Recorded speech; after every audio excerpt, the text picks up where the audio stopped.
सीधी बात है बंधुओं, हमारा उद्देश्य क्या है? बहुत स्पष्टता से सुनिएगा। कृष्ण प्राप्ति नहीं, सीधे 50वीं सीढ़ी चढ़ने की मत सोचा करो। बीच में बहुत सारी सीढ़ियां हैं, धीरे धीरे चढ़ना पड़ेगा। इतने बड़े पांव नहीं कि आप 50वीं सीढ़ी चढ़ जाओ। हमारा उद्देश्य क्या है? किसी से पूछो, किसी भी भक्त से पूछो, आपका उद्देश्य क्या? तिलक क्यों लगाते हो? नाम जप क्यों करते हो? कंठीमाला क्यों करते हो? एकादशी क्यों करते हो? वृंदावन क्यों जाते हो? हम पे श्री जी की कृपा हो जाए, हमको ठाकुर जी मिल जाए। इतनी जल्दी मिल जाएंगे?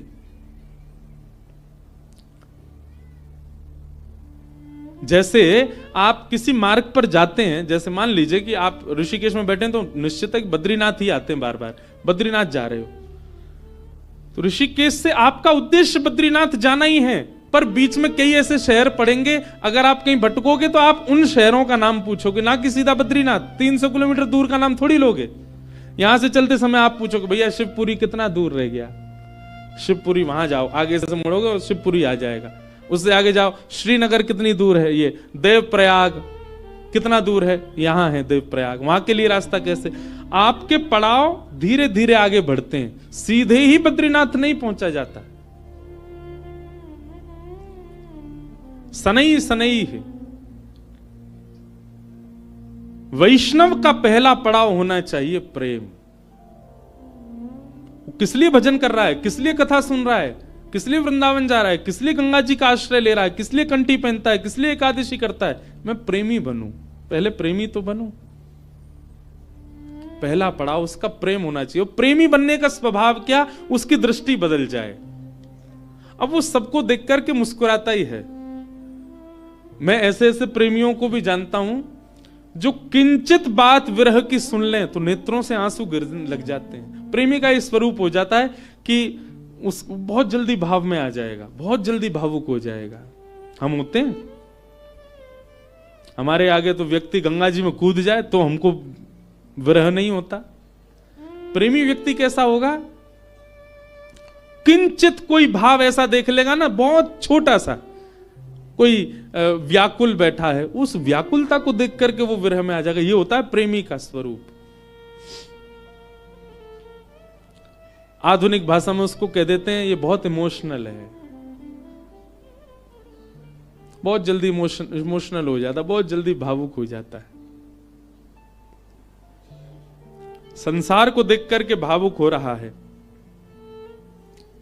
एक बात बताएं, भावुक व्यक्ति प्रेमी बहुत जल्दी बन सकता है। अगर किसी के अंदर भावुकता बहुत ज्यादा है ना, तो एक प्रकार से वो ये समझ ले कि उसको कई सीढ़ियां पहले से चढ़ा हुआ है। वो भावुक व्यक्ति बस प्रेम की ओर बढ़ जाए, प्रेमी और बन जाए, और अधिक प्रेम हो जाए, और वही प्रेम वृंदावन चंद से हो जाए उसका।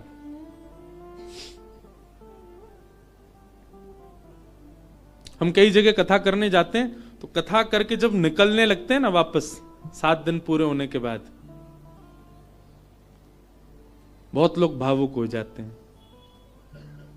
जिनके यहां रुकने का प्रसंग होता है वो लोग भावुक। एक जगह तो बहुत ही भयानक स्थिति हुई, मैं ही घबरा गया।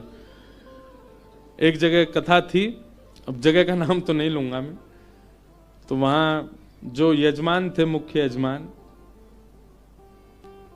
वो इतने भावुक, इतने भावुक, पहले दिन से ही रोने लग गए। मैंने क्यों, क्या हो गया? बोले अब 6 दिन रह गए, आप 6 दिन रहोगे, बस लाल जी के केवल 6 दिन दर्शन होंगे।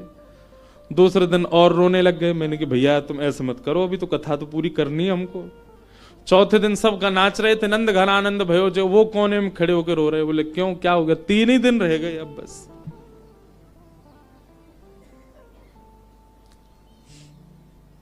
जिस दिन विश्राम दिवस था, मैं तो बहुत घबरा रहा था। मैंने आज क्या होगा, वो पहले दिन से ही रो रहे हैं।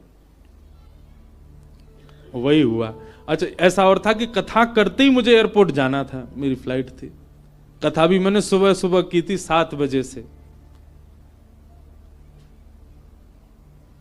आरती, विश्राम आरती हो रही थी, और मैं बस ये था कि हे लाल जी कुछ हो नहीं, बहुत भाव में। वही हुआ। आरती करते करते दोनों, पहले तो उनकी गृहिणी मूर्छित होकर गिर पड़ी, बेहोश ही हो गई, और फिर जो उनके पतिदेव थे उनको देख के वो भी हो गए। उसके पीछे बिल्कुल भी किंचित ही, हमको तो समझ में आया था नाटक, लेकिन नहीं, वास्तविक था। पानी वानी डाला भैया, उनका ब्लड प्रेशर वगैरह सब कम होता चला गया। एक कथा भी आती है, सुना है? एक महाराष्ट्र के राजा थे। उन राजा का एक ही बात उसके मन में चलती थी कि मेरे नगर में कोई साधु आ जाए, मेरे नगर में कोई संत आ जाए, मेरे नगर में कोई भक्त आ जाए। दुनिया में ऐश्वर्यवान व्यक्ति केवल इसकी प्रतीक्षा करता है कि मेरे पास धन बहुत आ जाए। वो इसकी प्रतीक्षा करते थे कि कोई भक्त, साधु, संत, विरक्त या वैष्णव दंपति या कोई कथा वक्ता कोई आ जाए मेरे नगर में, बस। ऐसी कृपा हुई। अयोध्या से कुछ लोग पंढरपुर दर्शन करने जा रहे थे और उन महात्मा के उन राजा के नगर में आ गए। नगर से होके पंढरपुर का रास्ता था, तो पंढरपुर की ओर जा रहे थे। शाम काल का समय हो गया। राजा को पता चली संतों की टोली आ रही है। वो तो ऐसा और था राजा, वो दूर दूर तक उसने अपने सैनिक लगा रखे थे। बोले आसपास के रस्तों से अगर कोई संत निकल के जा रहे हैं उनसे भी कहो यहां होके जाएं, हमारे नगर में होके जाएं। ऐसी भगवत प्रीति, भक्त प्रीति भी सबके हृदय में नहीं होती।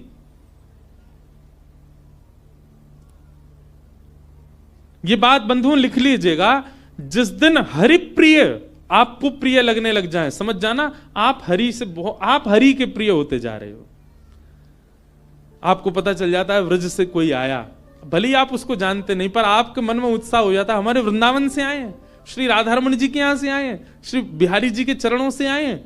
भले ही आपका परिचय नहीं, फिर भी आप ब्रज से आए जान करके उनको प्रणाम करने जाओ। ऐसी प्रीति अगर आपके चित्त में है, आप प्रेम की अवस्था में आ चुके हो। हरि से ज्यादा हरिजनों से प्रीति हो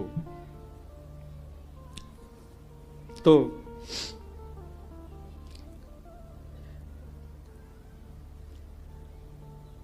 अयोध्या से संतों की टोली आई।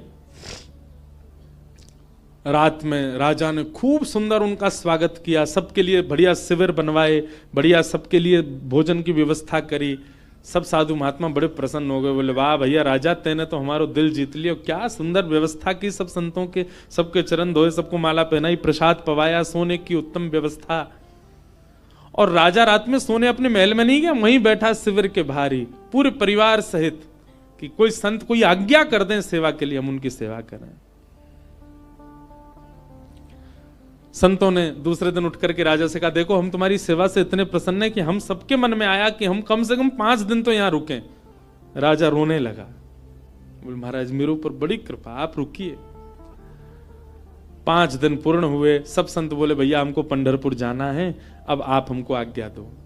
राजा बोला भगवान मैं अपनी एक बात निवेदित करूं। बोले क्या? 5 दिन बाद रामनवमी है, श्री राम जी का अद्भुत उत्सव है, आप लोग सब यहीं रुक जाएं, 5 दिन और रामनवमी करके चले जाएं। संत बोले भाई क्या बुराई है, इतनी अच्छी व्यवस्था राजा कर ही रहे हैं, वहीं बढ़िया कीर्तन भजन होने दो, सत्संग होने दो। 5 दिन रुक गए, सबने रामनवमी करी, अभिषेक किया राम जी का। रामनवमी पूर्ण करके सब अगले दिन संत महापुरुष बोले अब हमको आज्ञा दो, हम लोग सब चलें पंढरपुर। बोले महाराज नेक और रुक जाओ, हनुमान जयंती और आ रही है, हनुमान जन्मोत्सव, आप सब लोग रुके रहेंगे तो आप सबके सानिध्य में, हमको तो कुछ आता नहीं, हम हनुमान जी का जन्मोत्सव करेंगे। अब वो सेवा इतनी अच्छी कर रखी थी कि कुछ संत तो बेचारे उसके पक्ष में रहते थे, बोले रुक ही जाओ, बढ़िया व्यवस्था तो कर ही रखी है। रुक गए, हनुमान जन्मोत्सव तक सब लोग रुक गए, सब लोगों ने हनुमान जी का जन्मोत्सव मनाया। संत महापुरुष कहने लगे, बोले भैया अब हमको आज्ञा दे दो, अब हम लोग चलें। बोले महाराज उसके बाद में फिर कोई और उत्सव आ रहा था 15 दिन बाद, उसका नाम ले दिया। बोले वो किए बिना तो आप कैसे जाओगे, कहां आपको व्यवस्था ही नहीं मिलेगी, मेरे यहां हो जाएगा। 15 दिन और रुक गए, फिर जाने लग गए। बोले महाराज गंगा दशहरा आने वाला है, आप सब लोग कहां, गंगा जी तो मिलेंगे, मैं गंगा जल मंगवाऊंगा ना अपने सैनिकों को भेज करके, यहीं आप सब लोगों के लिए सूक्ष्म गंगा प्रकट करवा दूंगा। फिर रुक गए, गंगा दशहरा हो गए। सब करते करते करते महाराज जेठ का महीना निकल गया। कब आए थे? रामनवमी पे आए थे, तब से जेठ आ गई। जेठ के बाद अब फिर जन्माष्टमी राधाष्टमी के उत्सव आ गए। वो उत्सवों के बहाने दे दे करके संतों को रोक लें। महाराज अब तो चातुर्मास करना पड़ेगा आपको, चातुर्मास प्रारंभ, कहां जाओगे, यहीं कर लो। चातुर्मास करवा दिया। चातुर्मास के बाद अब कार्तिक का महीना आ गया, कार्तिक में तो मैं जाने नहीं दूंगा आप लोगों को। दिवाली होली ये तो यही करनी पड़ेगी, होली आ रही है, होली पे तो सब संग रहेंगे। करते करते फिर से रामनवमी आ गई। संत जनों ने चरण पकड़े, बोले राजन अब तो जान दो हम। संत तो राजा बोले एक काम करो, क्या बाल भोग करके चले जाओ, कुछ नहीं तो सुबह का बाल भोग तो ले लीजिए। बोले ठीक है। अब बाल भोग भाग पा करके तैयार हुए ही थे, बोले बाल भोग पा लिया सब। बोले देखे ना कढ़ाई चढ़ गई है, राजभोग बनना है, राजभोग तो पा जाओ। संत बोले जे नहीं हिलने देगा हमको। बोले देखो ये सब अनादर हो जाएगा, इतनी पूड़ी कचौड़ी सब्जी बन रही है, इनको तो पा जाओ। यहां राजभोग पाने लगे, एक संत ने घूम के देखा तो वहां रात के ब्यारू भोग भी बनने शुरू हो गए थे। बोले ब्यारू करके जाने देगा। अंत तो गत्वा उस राजा की स्थिति ऐसी हो गई, जब संत लोग हट में आ गए कि नहीं हम तो जाएंगे, राजा के यहां से उस क्षेत्र से जैसे ही बाहर निकले, तब तक तो राजा रो रहा था, संतों के जाते ही राजा अचेत हो गया, प्राण निकल गए उसके। मैं संतों के बगैर कैसे रहूं, हम इस स्थिति में हम तो कभी आ ही नहीं सकते। खैर सुन लीजिए, बस हमारे यहां तो 4 दिन रुक जाए तो कब जाएंगे ये बला, बैठ गए हमारे घर में आके। सब तरीके के लोग होते हैं। अब तो लोग हमको बहुत प्रेम करने लग गए, जब हमको कोई जानता नहीं था तब हमने भी ऐसे घरों में रुके हैं। पर सत्य बात है बंधुओं, ठाकुर जी से प्रेम तो सबको हो जाता है, पर हरिजनों से जिसको प्रेम हो जाए, समझ जाओ कि उसको ठाकुर जी से, वो अब प्रेम की अवस्था में आ चुका है। जिसको हरिजन प्रिय लगने लग जाए, हरि के जन प्रिय लगने लग जाए। आप लोग किया करो, कभी एयरपोर्ट, रेलवे स्टेशन, कभी अनजान स्थान पर कोई तिलक मात्र लगाया घूम रहा हो, उसको भी जय सिया राम, जय श्री कृष्ण। सामने वाला प्रत्युत्तर में अगर ये पूछ ले भैया कौन, कुछ नहीं आपके माथे पे हमने तिलक देखा, कंठ में हमने तुलसी जी देखी तो हमको लगा कि आप वैष्णव हो इसलिए हमने प्रणाम किया। ऐसा स्वभाव। तो प्रथम गंतव्य ठाकुर जी नहीं होने चाहिए, पहला गंतव्य प्रेम होना चाहिए। हमारे भजन का, हमारे साधन का, हमारी कथा का, हमारे नियमों का, सबका प्रथम पहले किसको प्राप्त करना है कि पहले हम प्रेमी बने। पहले ठाकुर जी नहीं, पहले ठाकुर जी के लायक बनो, और फिर जब लायक बन जाओगे, ठाकुर जी को कभी अपने केंद्र बिंदु में मत रखो। एक बात बहुत ध्यान से सुनो, किसी को पाने के लिए आप मत तड़पो, स्वयं को ऐसा बनाओ कि सामने वाला आपको पाने के लिए तड़पे, सामने वाला आपको पाना चाहे।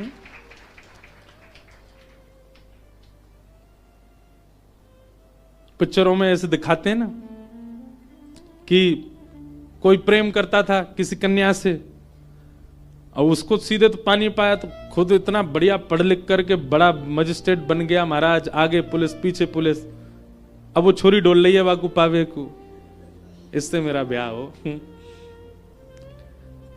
ठीक वैसे ही ये बात शास्त्रीय है कि ठाकुर जी को पाने के लिए आप केंद्र बिंदु ठाकुर जी को मत रखो चित्त में कि उनको मुझे प्राप्त करना है। ठाकुर जी को जो जो प्रिय है वो सारे गुण मेरे भीतर आ जाएं, ताकि ठाकुर जी को मैं प्रिय लगूं।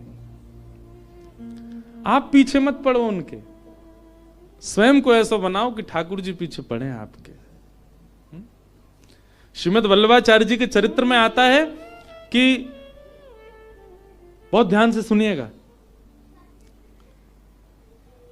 श्रीनाथ जी जब प्रकट हुए ना, तो पहले श्रीनाथ जी की भुजा प्रकट हुई, और भुजा प्रकट होने के बाद में सद्दू पानी की गैया रोज जाती थी, अपना संपूर्ण दुग्ध वहीं बहा करके आ जाती थी। तो सद्दू पानी ने देखा मेरी गैया कहां जाती है, जाकर के देखा तो गिरिराज शिला में केवल भुजा निकली हुई है।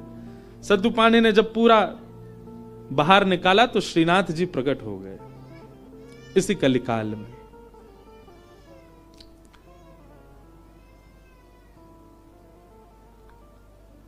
तो सद्दू पानी ने ठाकुर जी से प्रार्थना की कि ठाकुर जी आपके लिए क्या लाऊं मैं, आप क्या पाएंगे, क्या व्यंजन लेंगे, क्या भोग प्रसाद लेंगे।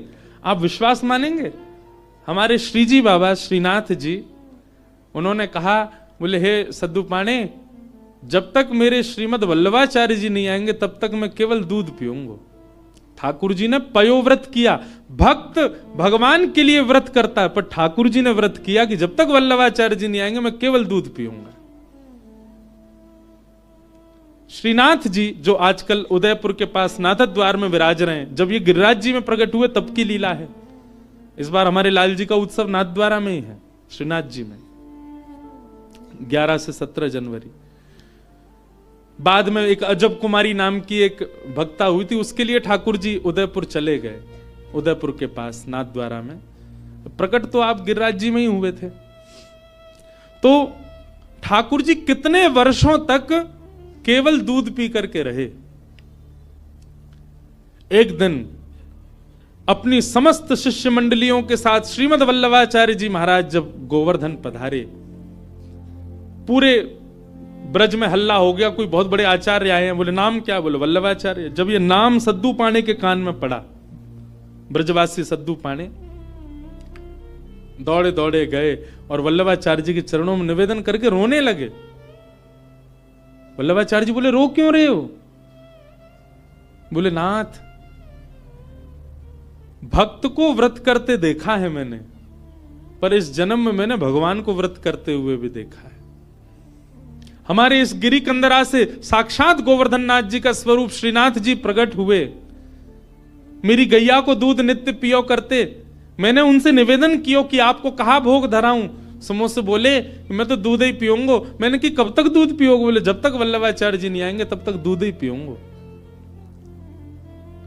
भक्त ठाकुर की प्रतीक्षा करे, ये तो सुनोगे हो, पर ठाकुर भक्त की प्रतीक्षा कर रहे हैं। हे नाथ, मेरी आप से प्रार्थना, जल्दी मिलो ठाकुर जी से और जल्दी अन्न पवाओ ठाकुर जी को।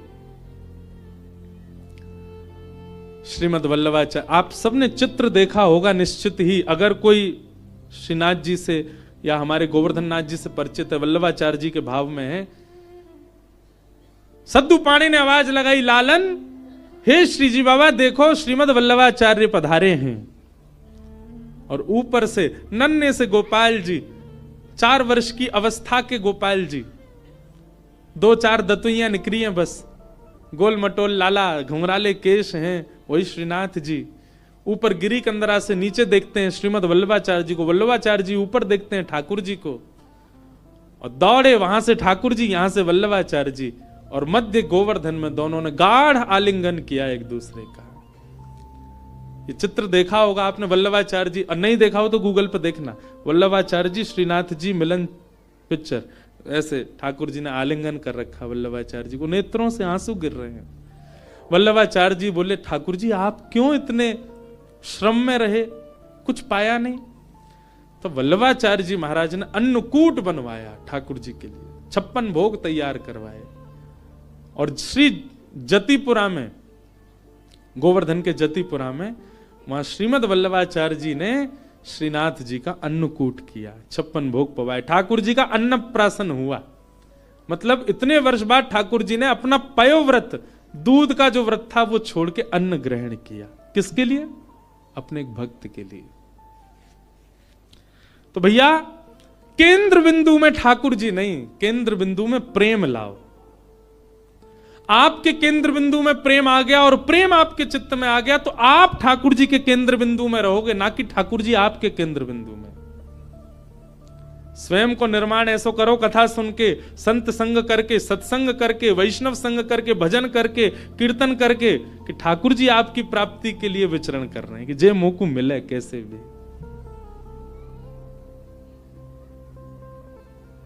आज से आपके भजन साधन में उद्देश्य भगवत प्राप्ति नहीं, प्रेम की प्राप्ति हो। कि भवतानुदित प्रायम यशो भगवतो मलम ये नैवासौ न तुष्येत मन्ये तद्दर्शनम खिलम। नारद जी महाराज वेद व्यास जी से कहते हैं, व्यास जी आपने भागवत जी की रचना की, उसमें ज्ञान, उसमें वैराग्य, उसमें सब कुछ आपने प्रस्तुत किया, पर आपने प्रेम को नहीं प्रस्तुत किया, इसलिए आपका हृदय अशांत है। आपके ग्रंथों को, पुराणों को सुनकर के व्यक्ति धार्मिक बन जाएगा, व्यक्ति वैरागी बन जाएगा, पर आपके ग्रंथों को पढ़ के व्यक्ति प्रेमी नहीं बन पाएगा। इसीलिए आपका हृदय अशांत है, आपको कहीं ना कहीं अपूर्णता लगती है अपनी क्रिया में। इसलिए मेरी प्रार्थना कि अब आप ठाकुर जी के प्रेम स्वभाव का वर्णन करो, जिससे पढ़ने वाला व्यक्ति प्रेमी बन सके। वेद व्यास जी महाराज ने निवेदन किया, उसके लिए मुझे क्या करना पड़ेगा? बोले समाधि लगा करके भगवान के प्रेम स्वरूप का चिंतन करो।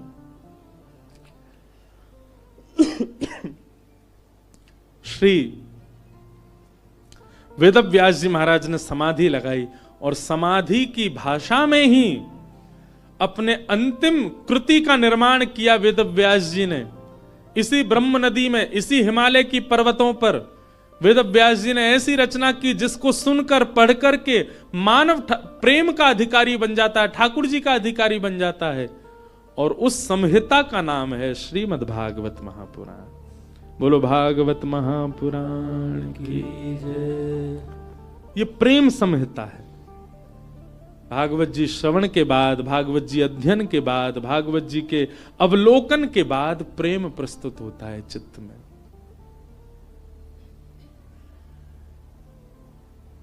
प्रेम।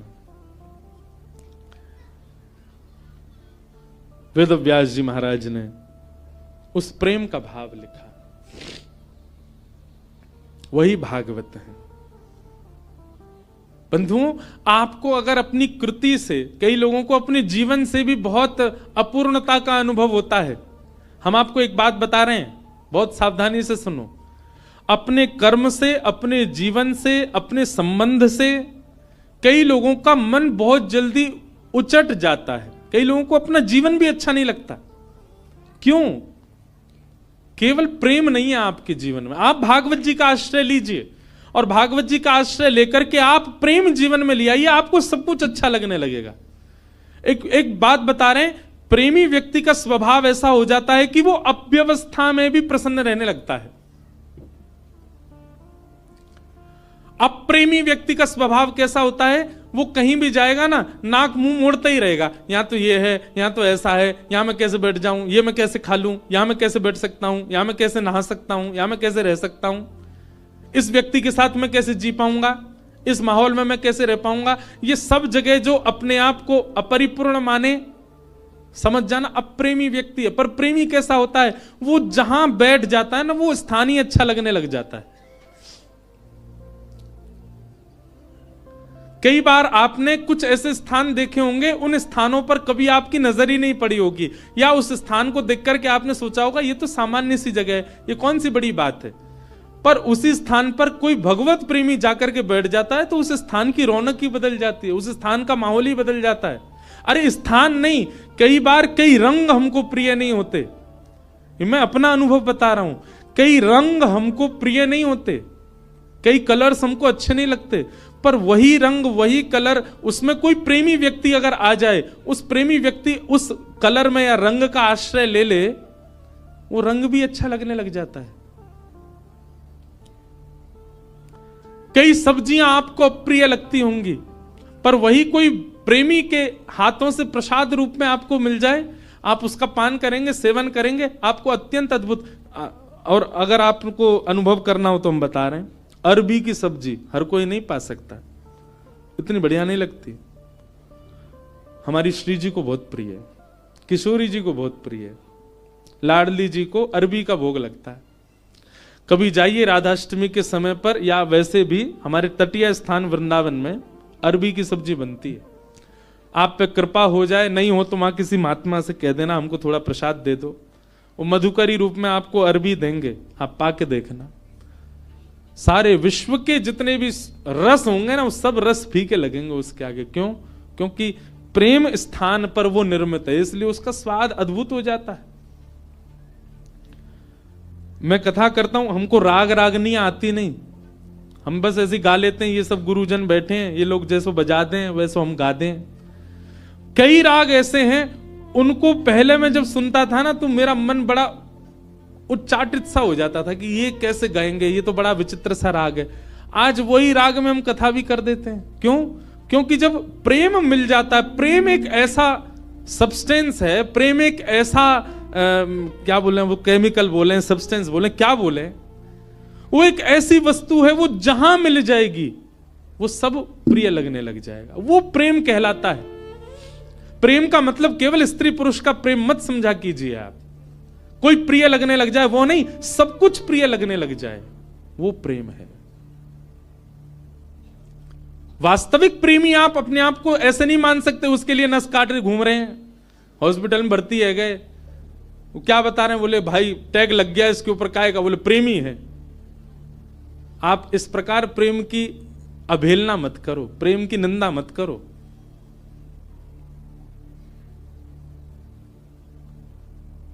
गंगा जी पे सब जगह चले जाओ, पहाड़ों में, नदियों में, सब जगह एक पॉइंट होता है, क्या बोल, इसको सुसाइड पॉइंट बोलते। क्यों? यहां से व्यक्ति अपने प्रेमी के लिए त्याग कर देता है, आत्महत्या कर लेता है। ये प्रेम है। प्रेम में केवल एक व्यक्ति प्रिय नहीं लगता, प्रेम में सब कुछ प्रिय लगने लग जाता है। बुद्ध, भगवान बुद्ध प्रेमी थे। एक मदिरा पान किया हुआ व्यक्ति जिससे सब दूर भागते हैं, नाली में पड़ा था और बुद्ध भगवान ने उसको देख लिया, अपने शिष्यों से कहा तुरंत इसको निकालो यहां से। कोई पीछे जा रहा, कोई आगे जा रहा, सोच रहे हैं, विचार कर रहे हैं, नाली में पड़ा है, दुर्गंध आ रही है, इसने पी भी रखी है। स्वयं भगवान बुद्ध लग गए उसको निकालने में। शिष्यों ने कहा, बोले कि वो एक कुभाव वाला व्यक्ति, मदिरा पान करने वाला व्यक्ति, उसका आचरण शुद्ध नहीं और आप उसको ऐसे बचाने लग गए, ऐसे उसको संभालने लग गए। तो बुद्ध भगवान बहुत अच्छी बात कहते हैं, तुम साधक क्यों बने हो, तुम भक्ति के पथ पर क्यों चल रहे हो? क्या तुम केवल शुद्ध लोगों से ही मिलोगे, सुधरे हुए लोगों से ही मिलोगे? अरे जो पहले से ही शुद्ध हैं, जो पहले से ही सुधरे हुए हैं, उनके बीच बैठ करके तुमने क्या नया कर दिया? तुम वैष्णव इसलिए बने हो, तुम भक्त इसलिए बने, तुम साधक इसलिए बने, जो अपवित्र हैं उनको पवित्र करने का भाव तुम्हारे चित्त में आए। जो अप्रेमी हैं वो प्रेमी बने, ये भाव स्वभाव तुम्हारा बने। हम इसलिए साधक बने। केवल माला देने वाला व्यक्ति को ही हम पूजें, उसी को ही हृदय से लगावें, ये हमारा स्वभाव है। सबको लगाना है, सबको उस पथ का राही बनाना है, इसलिए हम वैष्णव बने। अंगुलीमाल की कथा सबने सुनी होगी।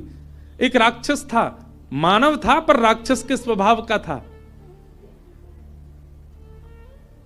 उस पर्वत पर रहता था, उस पर्वत के आसपास कोई भी मानव उसको दिख जाता था, उसको मार करके उसकी उंगली काट करके अपने गले में माला बना के पहनता था, इसलिए उसका नाम था अंगुलीमाल। इतनी सारी उंगलियों की माला उसने पहन रखी थी, उसका रूप देखते ही भाग जाते थे लोग। भगवान बुद्ध जा रहे थे और जैसे ही मार्ग पर जाने लगे तो एक गांव पड़ा। गांव के लोगों ने कहा, भगवान आप सीधे ना जाकर के थोड़ा दाएं होकर के जाइएगा। क्यों? सीधे जाएंगे तो आगे एक पर्वत पर अंगुली माल रहता है, वो लोगों को मार के उनकी उंगली काट के अपने गले में पहन लेता है। भगवान बुद्ध बोले उसके पीछे कारण, बोले वो अपना बल बताना चाहता है, देखो मैंने इतने लोग मार दिए, इतनी उंगलियां मत, इतने लोग, इतना बल है मेरे पास।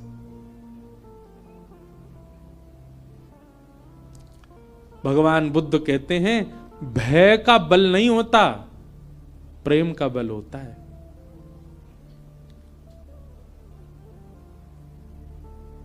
भय से जो अपने बल को आपके चित्त में प्रतिष्ठित करे वो बहुत लंबे समय तक नहीं रह सकता, लेकिन प्रेम से अपने आप को आपके चित्त में जो अवस्थित करे वो मरते दम तक आपके चित्त में रहेगा। मानस जी में एक बहुत अच्छी लीला आती है कि राम जी वन में विचरण करते थे और जब भूख लगती थी ना तो किसी के यहां से, किसी के घर से या किसी नगर से लक्ष्मण जी सामग्री ले आते थे, जानकी जी बनाती, राम जी पाते थे। लेकिन ऐसा वर्णन आता है कि कई बार लक्ष्मण जी को सामग्री नहीं मिली, और वनवासी थे तो उनके पास धन भी नहीं था, भाई दे के ले लें। तो राम जी जाते थे सामग्री लेने के लिए, और राम जी जब जाते थे तो सामग्री लेके ही आते थे। तो फिर मानस जी में तुलसीदास जी वर्णन करते हैं कि राम जी ऐसा क्या दे के आते थे कि लोग सामग्री देने को राजी हो जाते थे। राम जी के पास कुछ था तो था नहीं, ना तो धन था, ना वैभव था, ना कुछ रुपया थे, क्या देते थे राम जी। तो मानस जी में श्री गोस्वामी जी वर्णन करते हैं कि राम जी जब कुछ सामग्री लेते थे, या सामग्री लेते भी थे, या फिर कई बार सीता जी बड़ी रसोई बनाती हैं और संतों को पवाते, संतों को पवाने के बाद दक्षिणा देनी होती है, तो ये दक्षिणा के आदान प्रदान पर या सामग्री के आदान प्रदान पर राम जी क्या देते थे। तो गोस्वामी जी वर्णन करते हैं, बोले कुछ नहीं, राम जी मंद मंद मुस्कुरा देते थे, उनकी मुस्कान ही सबसे बड़ी दक्षिणा थी। उसको लेकर के व्यक्ति कहते तुम तो भैया सब कुछ ले जाओ हमारा, बस ये मुस्कुराते रहो, तुम्हारी मुस्कान ही सब बढ़िया। मतलब संतों को प्रसाद पवा के राम जी सामने बैठ करके दक्षिणा रूप में मुस्का देते थे। संत बोलते बस मिल गई हमारी दक्षिणा। जहां जहां से सामग्री लाते वहां मुस्का देते थे। प्रेम, और वो प्रेम का बल ऐसा व्यवस्थित किया राम जी ने कि मरते दम तक कोई नहीं भूल पाया। और रावण का भी बल प्रतिष्ठित था, पर रावण का भय का बल था। बल भय का नहीं होता, बल प्रेम का होता है।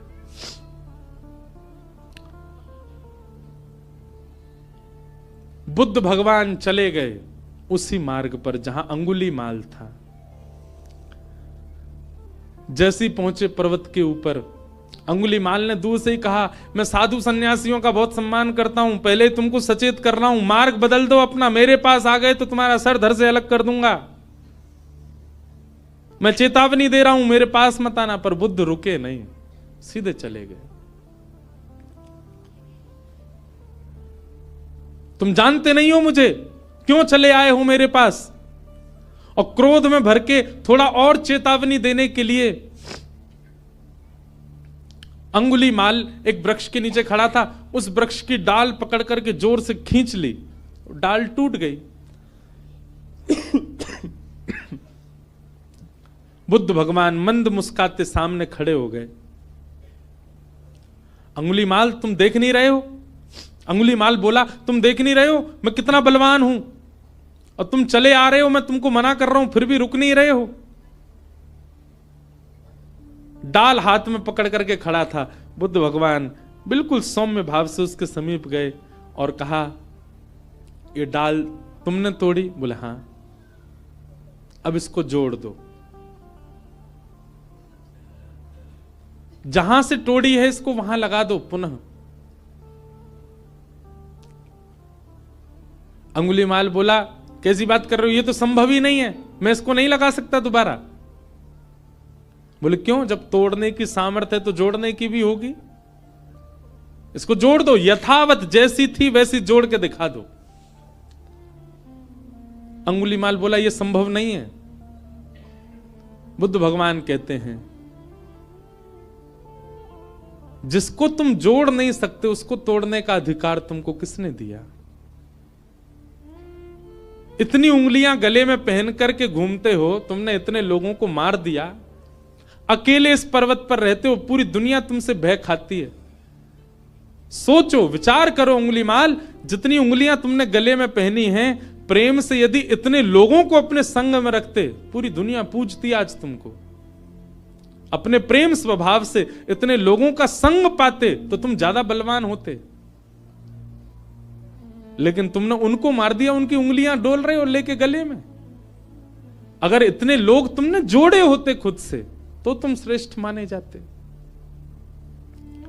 और इतना कहकर के बुद्ध चले गए। अपनी कुटिया पर जाकर के रुके, पीछे देखा ही नहीं। कुटिया पर जाकर के जब पीछे देखा, अंगुलीमाल चरणों में गिर गया। बुद्धम शरणम गच्छामि, मुझे क्षमा कर दो भगवान, और सदा के लिए उनके हो गए। यह है प्रेम। प्रेमी जब व्यक्ति होता है वो सबको प्रेमी बनाता चलता। जैसे किसी के अंदर कोई इत्र लगाए घूमे, जहां से निकल जाए सब जगह सुगंधित होती चली जाती है, वैसे ही भक्ति साधना से व्यक्ति जब प्रेमी बन जाता है, वो जहां जाता है, जिस स्थान पर जाता है, जितने लोगों से मिलता है, उनको भी प्रेमी बना देता है, उनको भी प्रिय बना देता है, उनको भी भक्त बना देता है, उनको भी साधक बना देता है। प्रेम। और श्रीमद् भागवत प्रेम प्रस्थापित करती हैं श्रोताओं के चित्त में।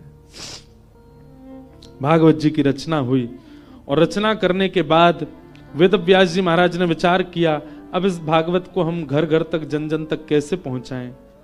तब वेद व्यास जी महाराज ने अपने पुत्र सुखदेव जी का आवाहन किया कि यम प्रव्रजन्तमनुपेतमपेत कृत्यम द्वैपायनो विरह कातरया जुहाव पुत्रेति तन्मयतया तर्वोऽभिनेदु तम सर्वभूत हृदयं मुनिमानतोऽस्मि। श्री सुखदेव जी महाराज आए।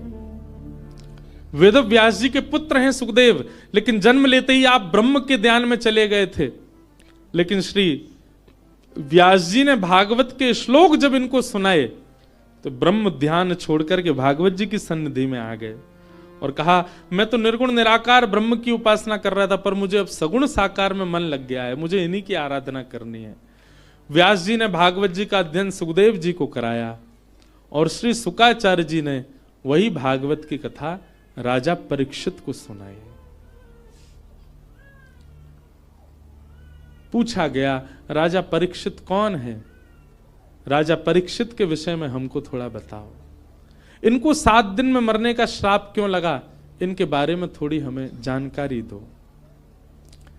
तब राजा परीक्षित के विषय को बताने के लिए यहां से महाभारत का थोड़ा प्रारंभ किया। यदा मृधे कौरव संजयानाम वीरेस्वथो वीर गतिम गतेषु व्रकोदरा विग्ध गदा विमर्श भृगनोरुदंडे धृतराष्ट्र पुत्रे। श्री परीक्षित जी महाराज का चरित्र और उनको 7 दिन में श्राप क्यों लगा, ये सब विषय सुनाए गए। अब इस विषय में अगर प्रवेश करें तो पूरा महाभारत का प्रसंग कहना पड़े, इसलिए कल बंधुओं ठाकुर जी का जन्मोत्सव है कथा में, क्योंकि कल चतुर्थ दिवस है। कल गंगा के तट पे आनंद उत्सव होगा, खूब आनंद से हम लोग नाचेंगे गाएंगे, जन्मोत्सव मनाएंगे श्री ठाकुर जी का। यमुना तट पे तो मनते ही रहते हैं ठाकुर जी के उत्सव, कल गंगा के तट पे होगा।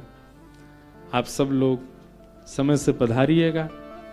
आज श्री गिरधर लाल जी के दर्शन का समय तो है, पर हम आप सबकी संख्या देख के डर रहे हैं, क्योंकि जहां हम रुके हैं वो स्थान तो बहुत छोटा है। तो जो लोग यहाँ रुके ही रहे हैं अभी 6-7 दिन, वो लोग तो कल भी आ सकते हैं, परसों भी आ सकते हैं। रोज मिलेंगे ठाकुर जी 1:30 से 2:30 बजे तक गंगा दर्शन राम झूला के पास, इधर स्वर्ग आश्रम में। और जो लोग दूर दूर से आए बस वही आ जाना दर्शन करने।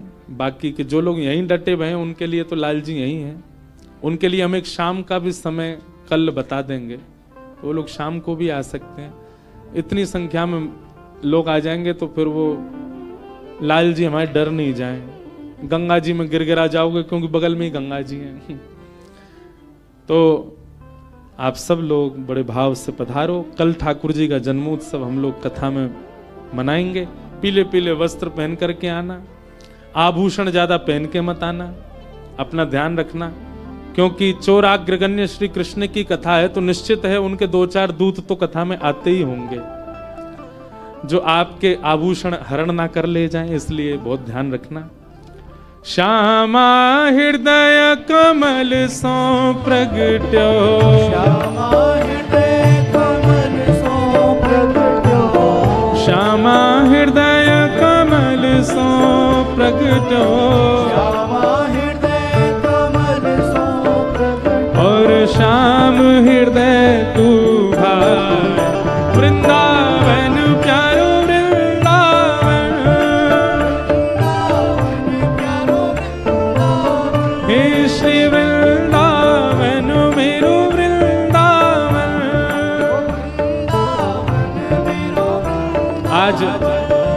पद पूरा गाएंगे, जिनको याद हो संग गाइए। और सुनो भैया, जो लोग भी लाल जी के दर्शन करवे जामे, उनसे हमारी प्रार्थना, तुमको अपनी खुद की सौगंध है, हमारे लाल जी से कुछ संसार मत मांगियो, लाल जी से केवल एक ही बात मांगियो, हे लाल जी आप सदा प्रसन्न रहो, आप सदा आनंद में रहो, हम अपने कर्म भोग लेंगे, आप हमको कुछ मत दो।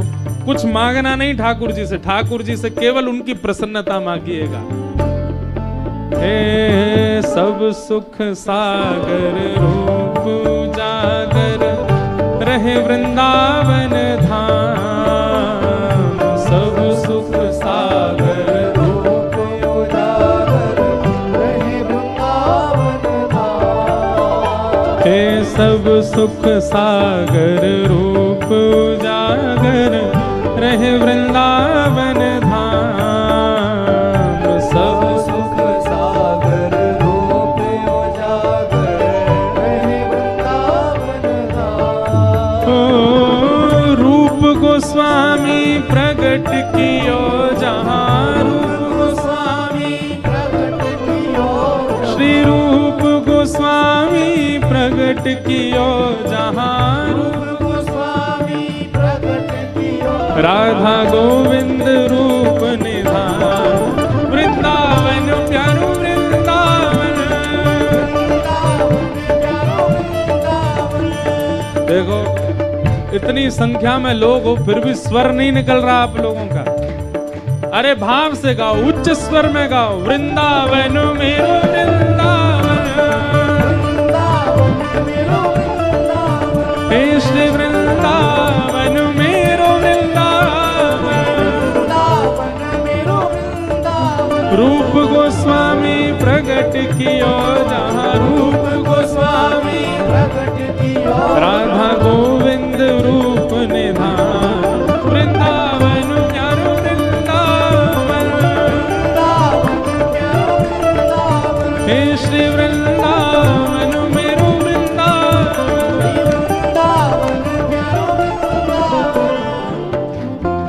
विहरत निस दिन कुंज गलन में, ब्रज जन मन सुख धाम। विहरत निस दिन कुंज गलन में, ब्रज जन मन सुख धाम। हाँ प्यारो ब्रज जन मन सुख धाम, प्यारो ब्रज जन मन सुख धाम। हे मदन मोहन को रूप निरख के, मदन मोहन को, श्री मदन मोहन को रूप निरख के, मदन मोहन को रूप निरख, हे सनातन बलि बलि जाए। वृंदावन प्यारो वृंदावन, वृंदावन प्यारो वृंदावन, हे श्री वृंदावन मेरो वृंदावन। वृंदावन प्यारो वृंदावन, मदन मोहन को रूप निरख के, मदन मोहन को सनातन बलि बलि जाए। वृंदावन प्यारो वृंदावन, हे श्री वृंदावन मेरो वृंदावन।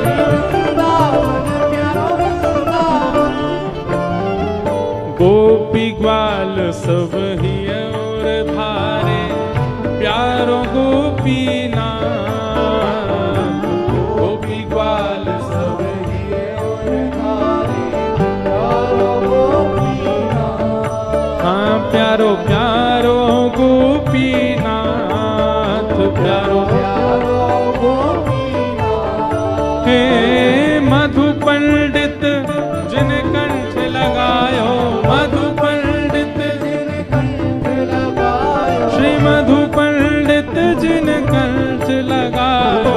मधु पंडित जिन कंठ लगायो, ओ जहाँ है रही जय जयकार। वृंदावन मेरो वृंदावन, वृंदावन मेरो वृंदावन, हे श्री वृंदावन प्यारो वृंदावन। वृंदावन प्यारो वृंदावन, मधु पंडित जिन कंठ लगायो, मधु पंडित और है रही जय जयकार। वृंदावन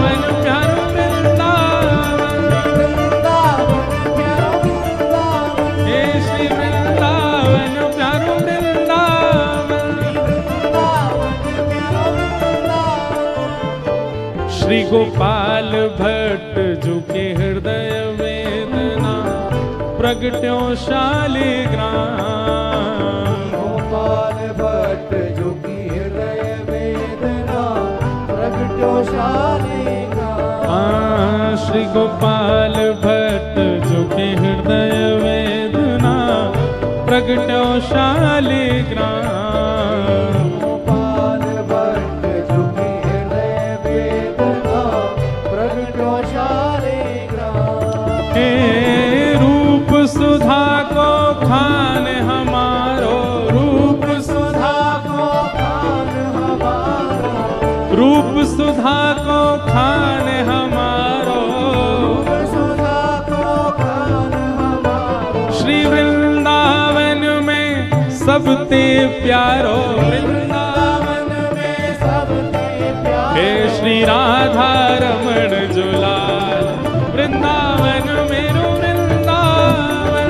वृंदावन प्यारो वृंदावन। हे श्री वृंदावन मेरो वृंदावन। वृंदावन मेरो वृंदावन। रूप सुधा को खान हमारो, रूप सुधा को खान हमारो। श्री वृंदावन में सबते न्यारो, वृंदावन में सबते न्यारो। श्री राधा रमण जुलाल वृंदावन प्यारो वृंदावन।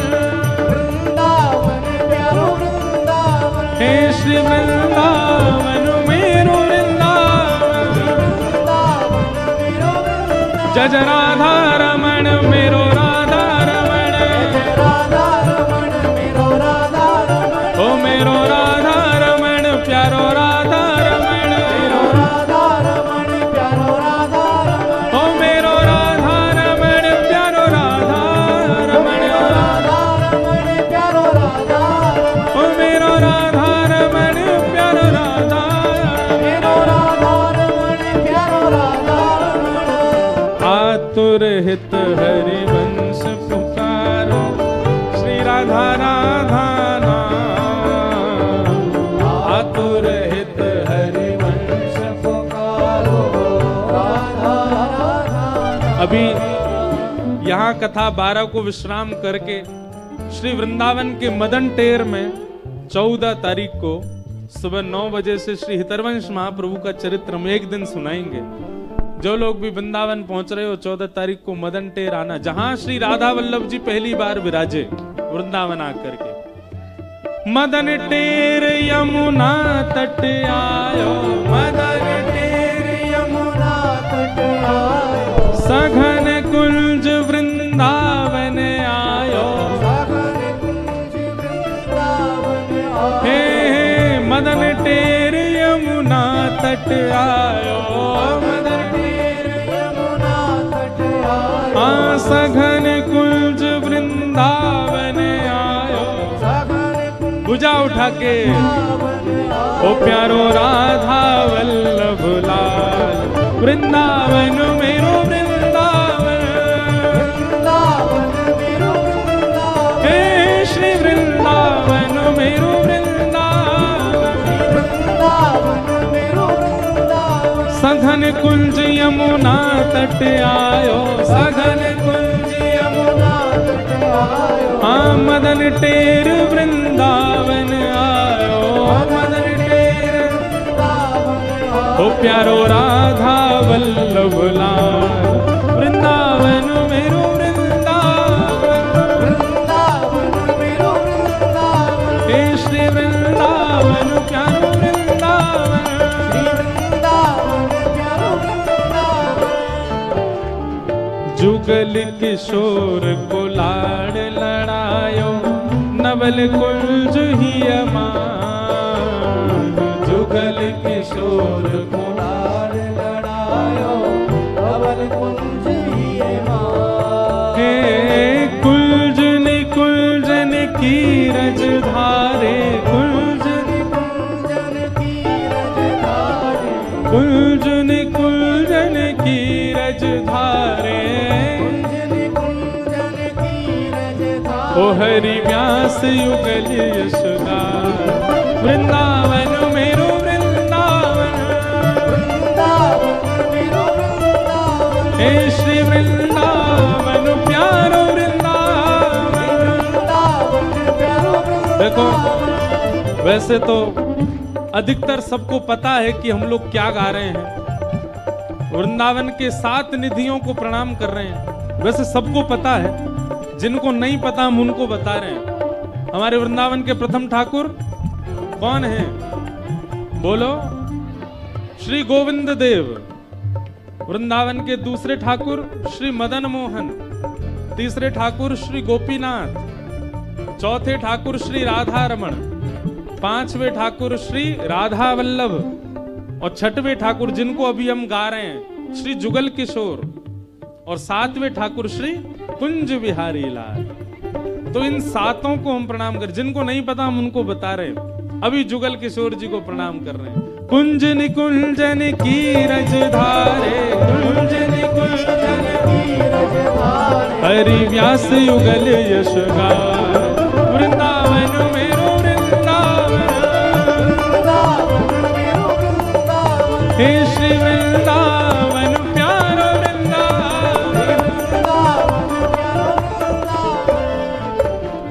हमारे ब्रज वृंदावन के 7वें ठाकुर जिनके जन्मोत्सव पर इस कथा का प्रारंभ हुआ, बोलो वृंदावन बिहारी लाल।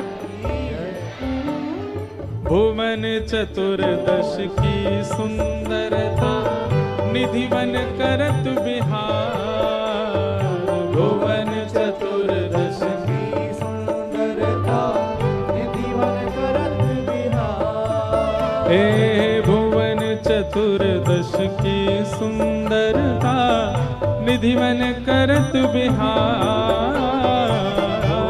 चतुर्दश की सुंदरता, निधिवन करत बिहार। हे श्यामा प्यारी कुंज बिहारी, श्यामा प्यारी कुंज बिहारी, श्यामा प्यारी बांके बिहारी, श्यामा प्यारी बांके बिहारी। और जय जय श्री हरिदास, वृंदावन मेरो वृंदावन, वृंदावन मेरो वृंदावन। हे श्री वृंदावन प्यारो वृंदावन, वृंदावन प्यारो वृंदावन। श्यामा प्यारी कुंज बिहारी, श्यामा प्यारी कुंज बिहारी। और जय जय श्री हरिदास, वृंदावन मेरो वृंदावन, वृंदावन मेरो वृंदावन। हे श्री वृंदावन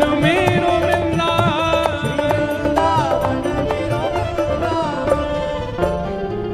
जिनकी कृपा से यह रस प्रकट वृंदावन अभिराम। जिनकी कृपा से यह रस प्रकट वृंदावन अभिराम।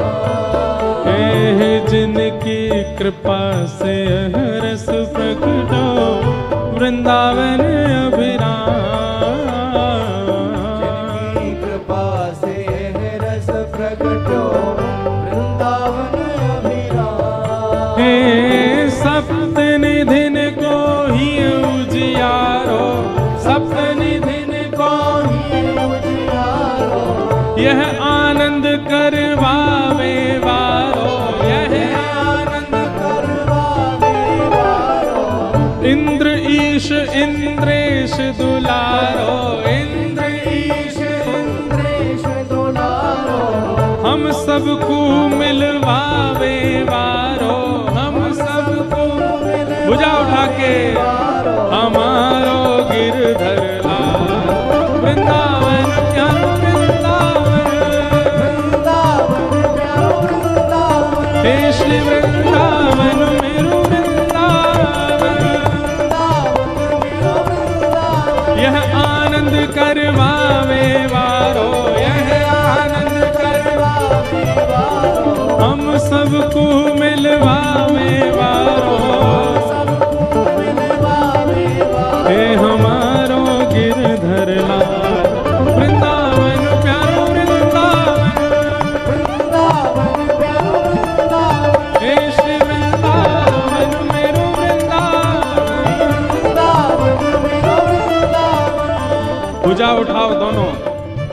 लगाओ ताकत पूरी, जो सबसे ऊंचो जाएगो वही को मिलेगी माला मंच से।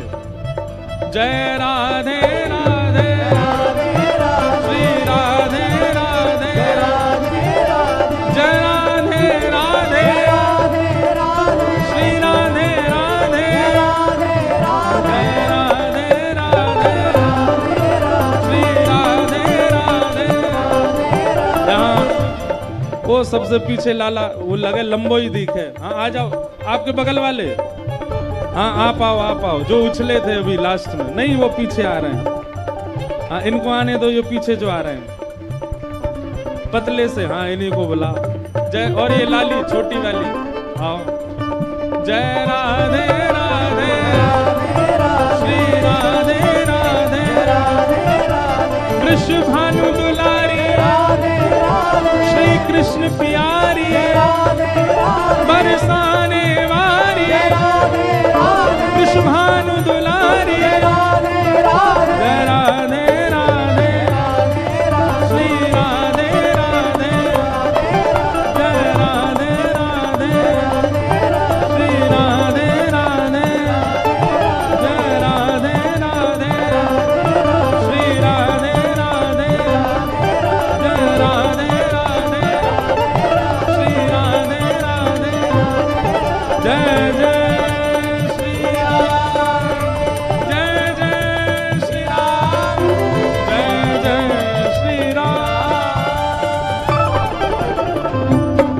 वृंदावन बिहारी लाल की। नेक जोड़ते बोलो गर्मी आवेगी। बोल वृंदावन बिहारी लाल की, श्री राधा रमण लाल की, श्री राधा वल्लभ लाल की, पूछरी के लौटा की हुप हुप प्यारे। क्या बात है बंसी वारे श्याम।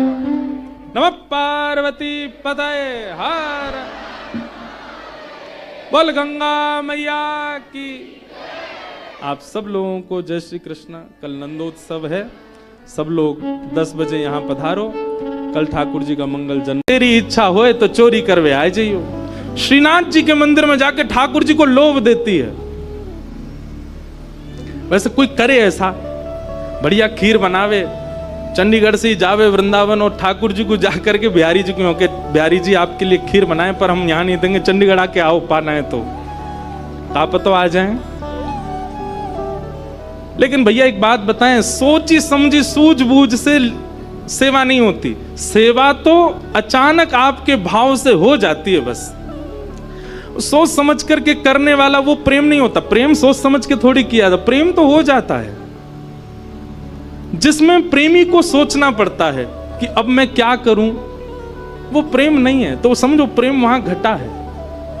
बस अपने आप हो जाए, सहज भाव से कुछ कर दिया और वो हो गया, वो प्रेम है।